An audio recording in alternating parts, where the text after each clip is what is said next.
ஒரு தவால ஆயில் ஒரு 1 கரண்டி ஒரு 5-6 ஸ்பூன் வந்து நம்ம ஆயில் விட்டுக்கணும்.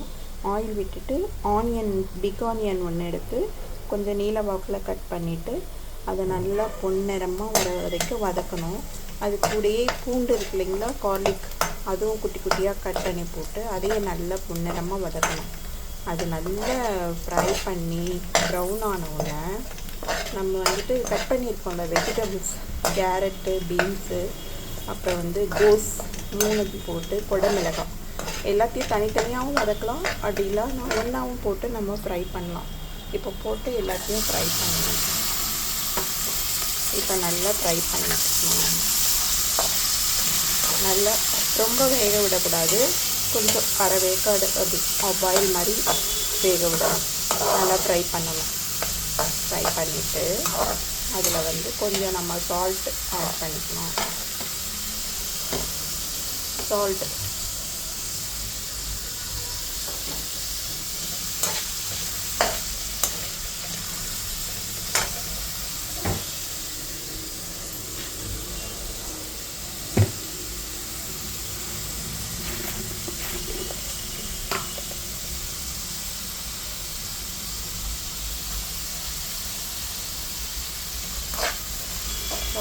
ஆட் பண்ணிவிட்டு நல்லா ஒரு ஆயில் ஃப்ரை பண்ணிக்கோங்க. ஃப்ரை பண்ணிவிட்டு நம்ம அதில் வந்துட்டு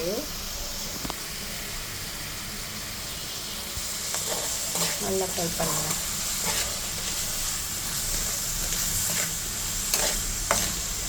நல்லா ஒரு அரை வேக்காடு வெந்ததுக்கு அப்புறமா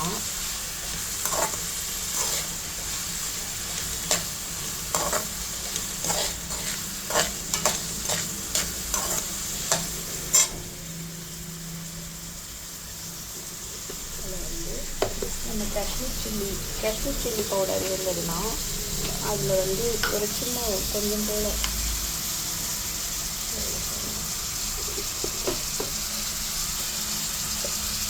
அது வந்து கொஞ்சம் கலர்க்காக இருக்கும், காரம் கம்மியாக.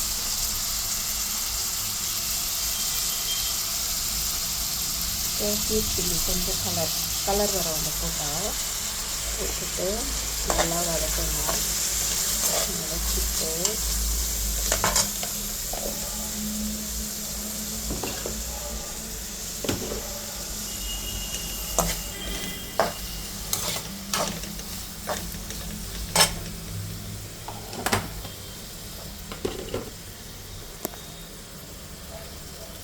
கூட நான் வந்து ஒரு மசாலா பவுடர், அதோட ஒரு மசாலா பவுடர் இருக்குது, அந்த நூடுல்ஸ் கூட வர மசாலா பவுடர், அதை கொஞ்சம் போட்டு நல்லா ஃப்ரை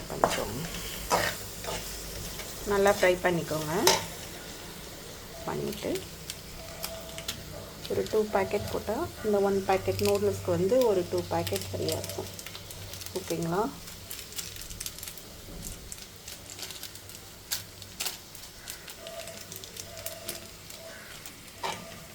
நல்லா ஃப்ரை பண்ணிக்கோங்க.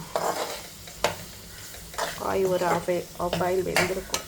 வெந்ததுக்கப்புறமா நம்ம வந்துட்டு அதில் கொஞ்சோண்டு இது டொமேட்டோ சாஸ் கொஞ்சம் யூஸ் பண்ணிக்கலாம், டேஸ்ட்டுக்காக, ஃப்ளேவருக்காக.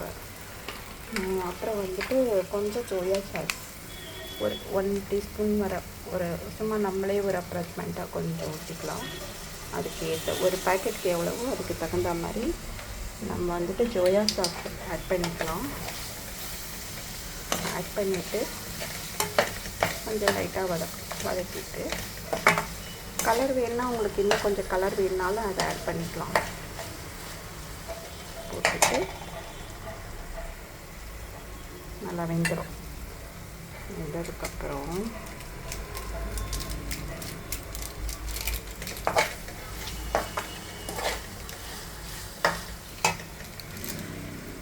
நம்ம வேக வச்சுருக்கோம் இல்லைங்களா அந்த நூடுல்ஸ், ப்ளைன் நூடுல்ஸ், அதை வந்து நம்ம அது கூட போட்டு கிளறோம்.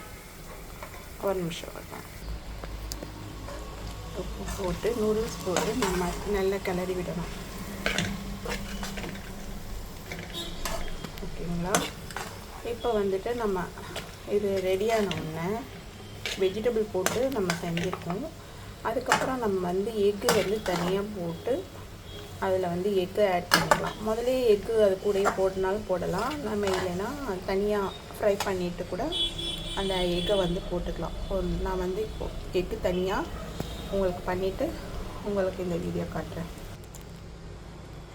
இப்போ வந்துட்டு 2 எக்கு எடுத்து அதை வந்து தனியாக நம்ம வந்து ஒரு ஃபேனில் வந்து எடுத்து அதை வந்து லைட்டாக ரொம்ப வேக விடாமல் ஒரு பாயில் மாதிரி வேக விட்டு ஃப்ரை பண்ணி எடுத்துக்கணும்.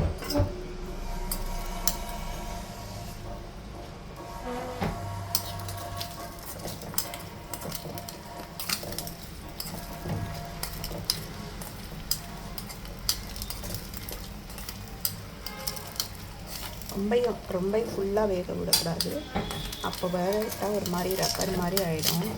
நம்ம வந்து சும்மா ஒரு பாயில் 3/4 ஏக்கர் அது மாதிரி வேக வச்சு அதை நல்லா இது பண்ணி எடுத்துக்கலாம்.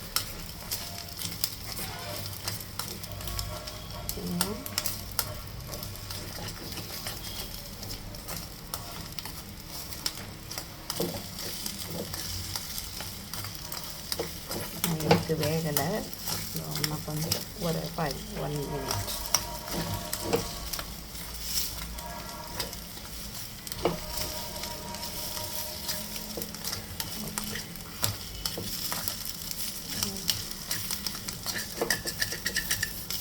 ரொம்ப ட்ரை ஆகிடக்கூடாது.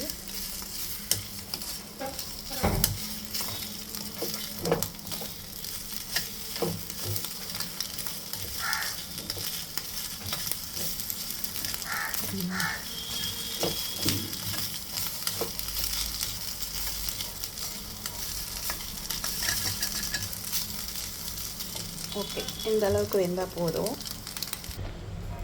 இந்த அளவுக்கு எக்கு வெந்தோன்னா அந்த எக்கு எடுத்து நம்ம இதில் போட்டுட்டு முன்னாடியே போட்டுட்டு கூட நம்ம இந்த தவாலையை கூட பண்ணலாம், இல்லை நம்ம தனியாக ஃப்ரை பண்ணிவிட்டு இது கூட ஆட் பண்ணிக்கலாம். பண்ணிவிட்டு நல்லா ஒரு லைட்டாக ஒரு ஃப்ரை. இப்போ எக் நூடுல்ஸ் உங்களுக்கு ரெடி ஆகிடுச்சு. இது கூட நம்ம காரத்துக்கு வேணால் பெப்பர் கொஞ்சம் போட்டுக்கலாம், அப்படியே இல்லைன்னா சில்லி ஃப்ளேக்ஸ் இருக்குங்களா, சில்லி ஃப்ளேக்ஸ் கொஞ்சம் போட்டுக்கலாம். நம்மளோட சாய்ஸ். சில்லி ஃப்ளேக்ஸ் அப்படின்னா பெப்பர் பவுடர், நான் சில்லி ஃப்ளேக்ஸ் போடுறேன். ஸ்பைசி கொஞ்சம் ஸ்பைஸியாக இருக்கும், நல்லா இது ஸ்பைசி வேணுன்றவங்களுக்கு சில்லி ஃப்ளேக்ஸ் கொஞ்சம் போட்டுக்கணும். போட்டுட்டு அவ்வளோதான், ரெடி ஆகிடுச்சு. இதை வந்து ரெடி ஆனதுக்கப்புறம் நம்ம இது கூட கொத்தமல்லி தலை கொஞ்சம் குட்டியாக கட் பண்ணி போட்டு கூட மேலே இது பண்ணிக்கலாம். இப்போ என்னோடய எக் நூடுல்ஸ் ரெடி ஆகிடுச்சு. ஓகே கைஸ், நீங்களும் இதை பார்த்து செய்யுங்க, இதே மாதிரி மெத்தடில் செய்யுங்க. இதை வந்து நீங்கள் பார்த்துட்டு லைக் பண்ணுங்கள், ஷேர் பண்ணுங்கள், சப்ஸ்கிரைப் பண்ணுங்கள், கூடவே பெல் ஐகானையும் டச் பண்ணுங்கள்.